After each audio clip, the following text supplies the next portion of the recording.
I said that, we have a responsibility as Gandhians. For too long, we have remained political and have started taking pride in being neutral. But the time has come that if we want to save the India of the dreams that Bapu had for it, we must stand up in society and counter the forces of hate and divisiveness.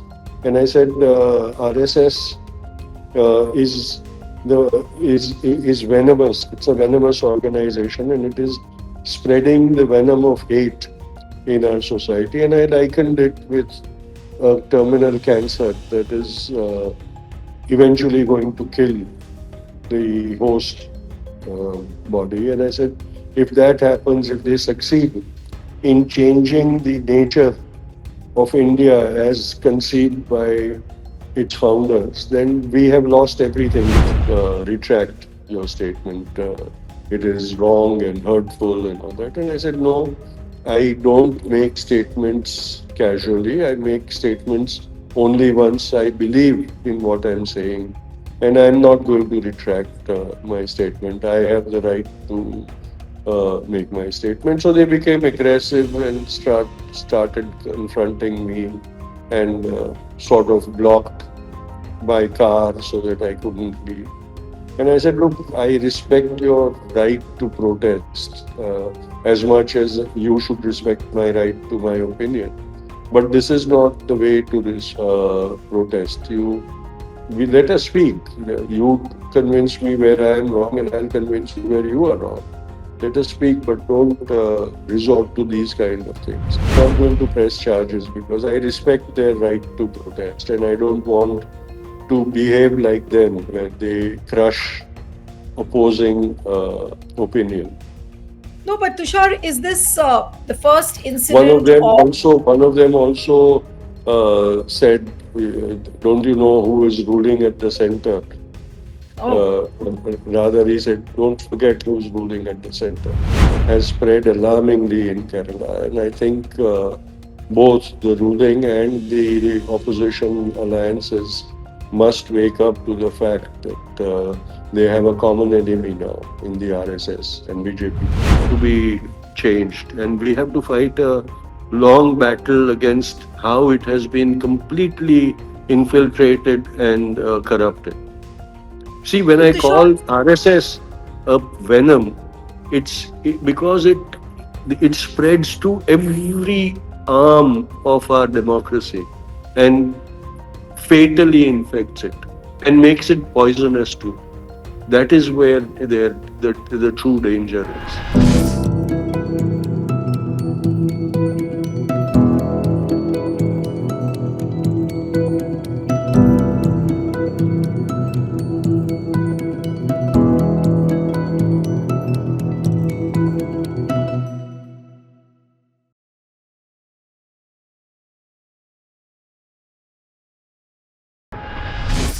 hello and a warm welcome to HW News Network, your one-stop show, truth be told, for some engaging and thought-provoking conversations.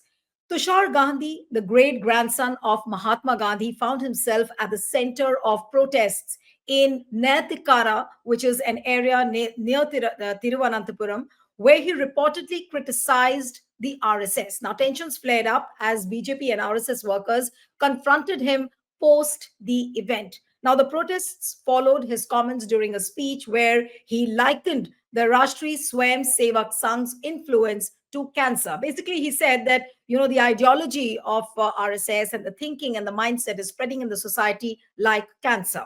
The response was swift, with slogans demanding Tushar Gandhi's retract. They asked Tushar Gandhi basically to retract his statement.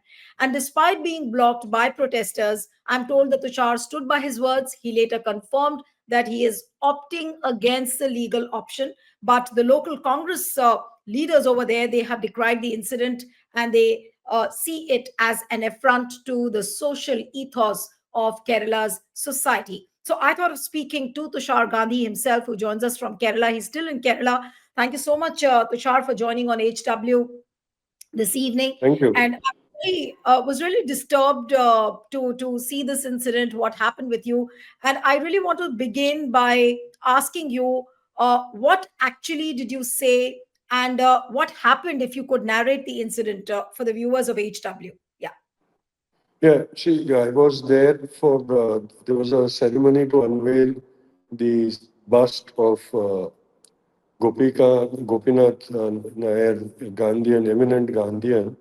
And so I went to that thing, and it was organized by an organization called Gandhi Marg Mitra kind of thing. So I thought I was talking to a group of Gandhians, and I said that, we have a responsibility as Gandhians. For too long, we have remained political and have started taking pride in being neutral. But the time has come that if we want to save the India of the dreams that Bapu had for it, we must stand up in society and counter the forces of hate and divisiveness. And I said, RSS is is venomous. It's a venomous organization, and it is spreading the venom of hate in our society. And I likened it with a terminal cancer that is eventually going to kill the host body. And I said, if that happens, if they succeed in changing the nature of India as conceived by its founders, then we have lost everything. Then it doesn't matter if we sit together and worship Bapu. It would be the greatest betrayal of Bapu. So this was a speech that I delivered, and when I was leaving, this group of people sort of confronted me, and they said, "We want to speak with you." And I said, "Sure, go ahead. I have to leave for Kottayam, but a couple of minutes will be fine. We can speak." As I walked towards the car, and they introduced themselves. They said, "We are office bearers of the RSS," and there was a corporator or a councillor from BJP in that group. He had also come in the morning at the function at the Shivagiri ashram, and I had spoken in a similar vein over there about how Narayan Guru and Bapu's legacies were the counter antidote to the venom of hate that was being spread in society. And I had named the RSS and the BJP at that time too. And so I believe that he came prepared with his people, knowing what I had said in the morning and expecting me to say similar things in the evening. So they said, "You must retract your statement.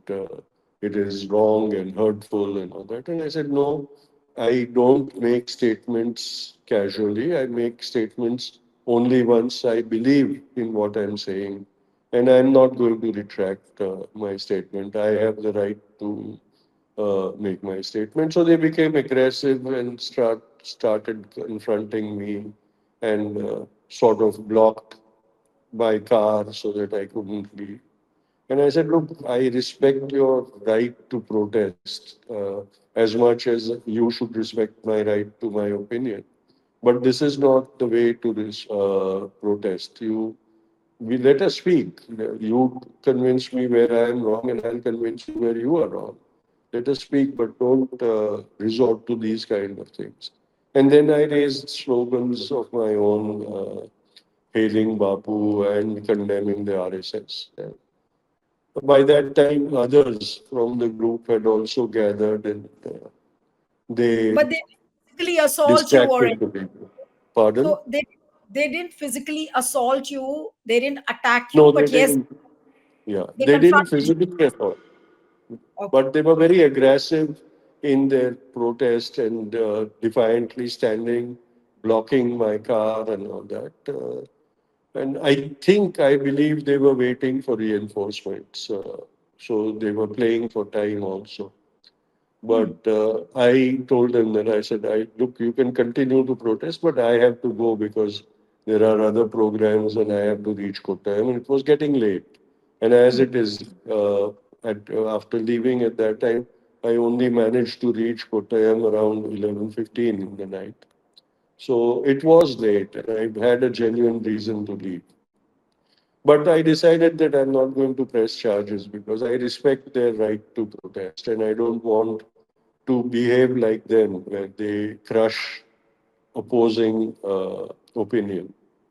No, but Tushar, is this the first One of incident them of? also, one of them also said, "Don't you know who is ruling at the center?"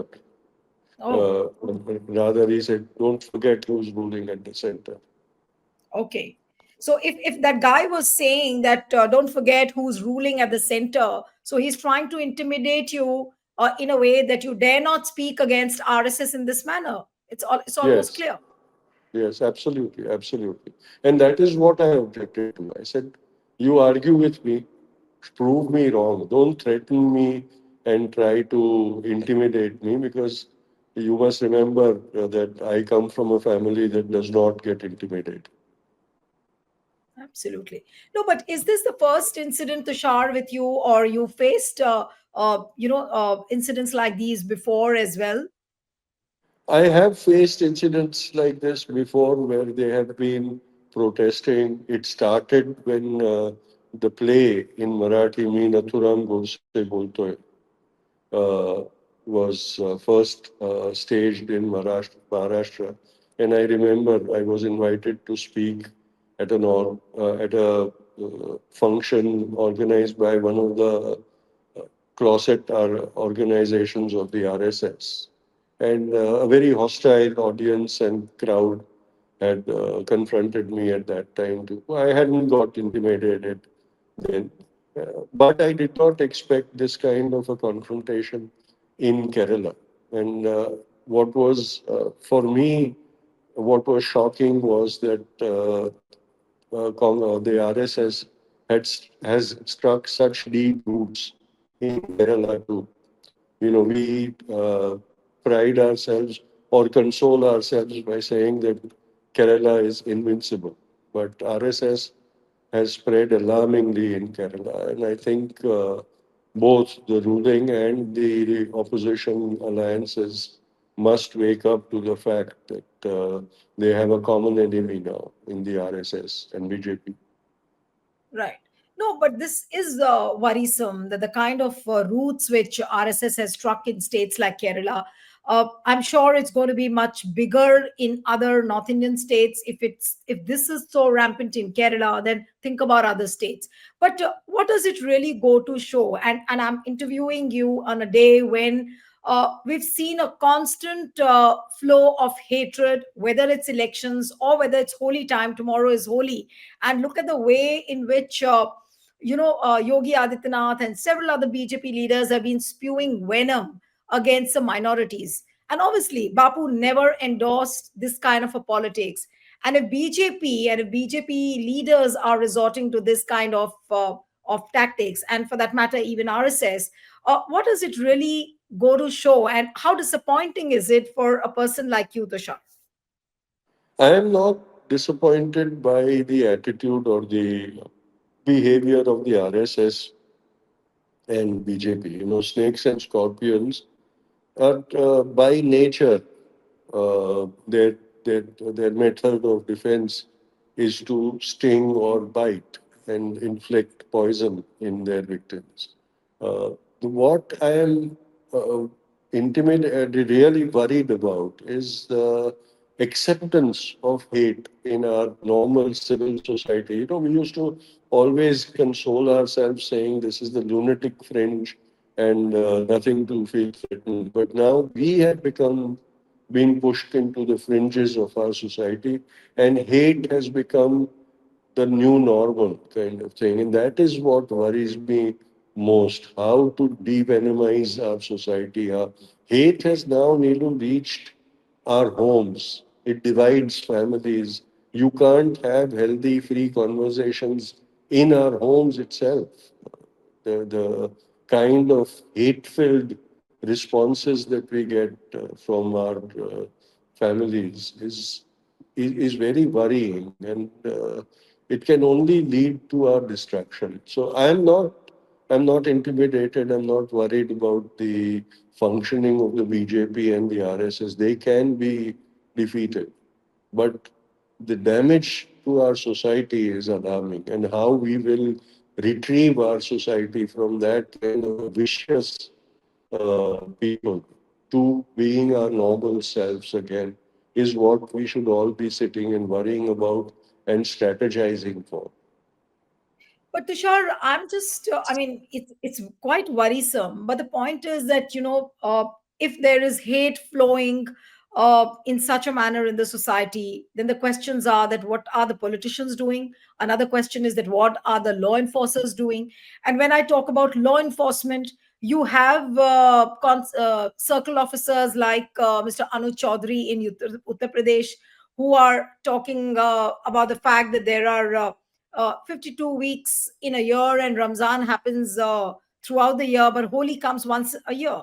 And and it's quite worrisome. Then you have a minister in the Yogi Adityanath government who says that please, the Muslims should cover their faces with tarpaulins. And this is the kind of comments which we have seen. Then you have MLAs like Ketki Singh saying that, okay, Muslims should have a separate ward inside medical colleges. Now, these comments obviously are a premeditated thought process, well designed to, provoke the society in a way. Do you think that there is an exit window at all from these kind of feelings which are coming out, and the kind of hate which is being fanned across? Nilu, I believe that these people who are now showing their true colors are just in self-preservation mode. They are so enslaved to the politicians and the ruling clique that they change colors according to who comes into power. So if we have to make our law enforcement truly secular and non-partial, the crying need is to remove them from this enslavement by politicians and and especially the government of the day, because I have seen changing attitudes with changing governments, and it doesn't take them time to like a chameleon to do that. So unless they are and liberated from their enslavement, because if you just look at the police, then every aspect of their career is at the mercy of local politicians and the government of the state. And as long as that happens, they will only work as slaves of the government and do their dirty work and don colors to please their political masters. So this enslavement has to be, in some way, we have to fight a battle to liberate our police, our judiciary, and our bureaucracy. Yogi can be dealt with. He has a shelf life, and after that he's going to be finished. But this subservient system needs to be changed, and we have to fight a long battle against how it has been completely infiltrated and corrupted. See, when So I Tushar, call RSS a venom, because it spreads to every arm of our democracy and fatally infects it and makes it poisonous too. That is where the true danger is. okay, so Tushar, do you regret that what you said about RSS, that it's almost spreading like a cancer? Supposing if you are asked to say sorry, uh, or do you regret? Would you express any apology if no matter what kind of pressure is put on you? Not at all. Never. That would be a betrayal of the ideals I believe in, and it would be a betrayal of the uh, nation I love. Never. Never. Nothing can persuade me to express even remorse for what I said. I said what is the truth, and I said what needs to be said. And I will keep repeating that. I'm not going to stop. Right. But Tushar, what if Bapu was alive, and had he seen all this, the way the politics is happening under the tenure of Prime Minister Modi and what RSS is doing, what could have been his reaction? Nilu, Bapu would have realized Modi's designs whilst he was still in Gujarat, and he would have also realized the game plan of the RSS much before they demolished the Babri Masjid and came into the mainstream of society, and he would have started working to mitigate the situation and to defeat these forces much, much earlier. Unfortunately, us who claim to have inherited his legacy have waited for too long to counter these people, the forces of hate and forces of division.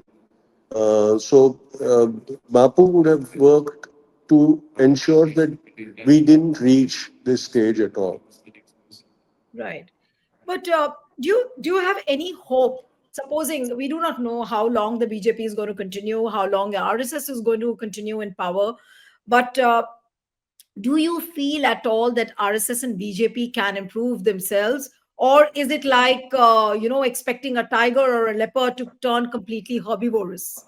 I mean, is it too much of an expectation? Yeah, I think it's too unnatural. This beast, and I'm not saying it in the literal sense, but this beast has to be slain. And by that I mean the thought, not the individuals. Right. But how do you feel when Prime Minister Modi goes to various countries and then he garlands the statue of Mahatma Gandhi? Then he actually minces no words. Like he in expressing his love for Bapu, in talking highly about Mahatma Gandhi, but then he would never admonish or punish people who are eulogizing Nathuram Godse.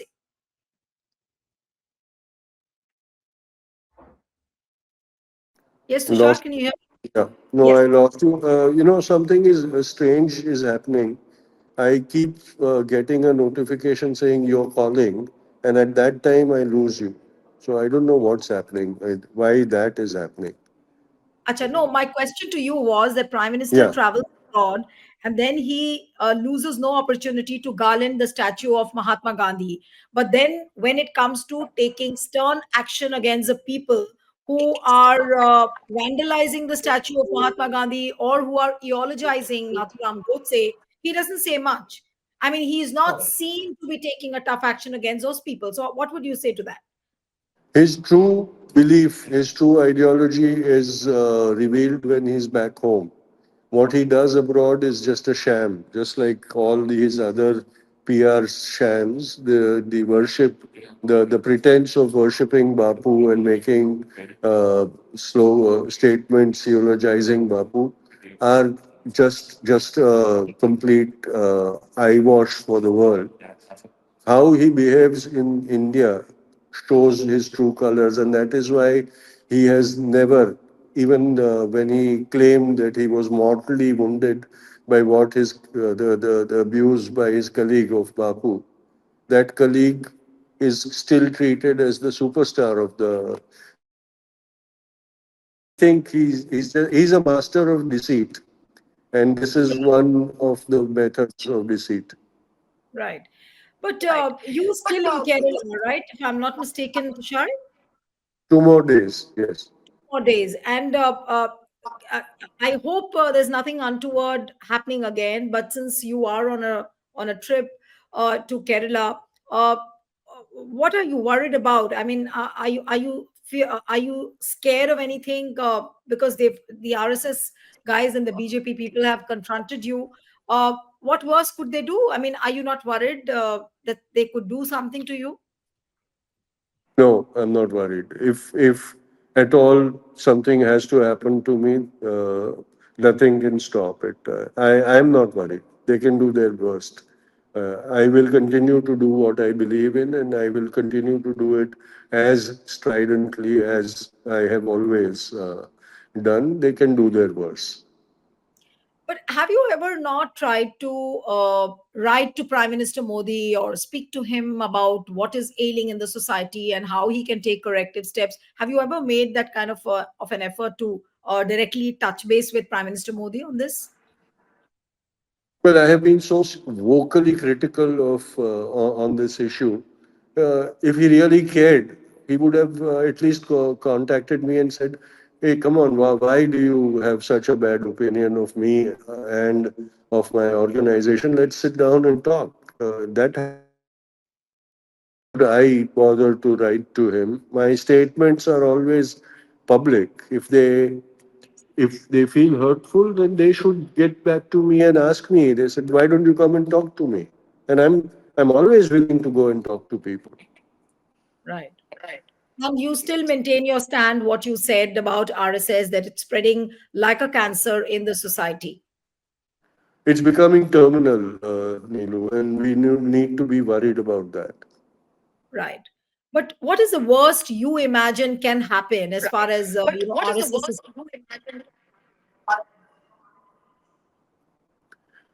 The worst that can happen is we lose the India for which Bhagat Singh and Bapu gave up their lives, for which Netaji Subhash Chandra Bose sacrificed his life, for which all the freedom fighters sacrificed the most productive years of their lives.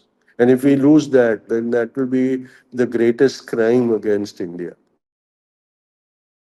But are you hopeful that Prime Minister Modi would ever tackle this kind of an issue as far as this ideology is concerned? Do you ever see him uh, at all mitigating himself on this particular issue? He is the star player of the RSS strategy. Why? How can we even expect him to go against the organization that is bigger than even his biological parents for him? That is a very unnatural and expectation to have from him. He doesn't Right. know anything else. He doesn't know anything else except hate, division, and bullying. Right. Well, it was very unfortunate what happened, and I'll just wish you be safe and take care because you're still traveling. Thank you so much, Tushar, for joining on HW. Thank you. Thank you, Neelu. Thank you. Thank you. Bye. Okay, Neelu, I'll take your leave. Bye. Bye bye. Yeah, yeah. Bye, bye, Tushar. Bye. Stay ahead with our cutting edge news app. Instantly access the latest shorts in just 1 minute and breaking news in just 50 words.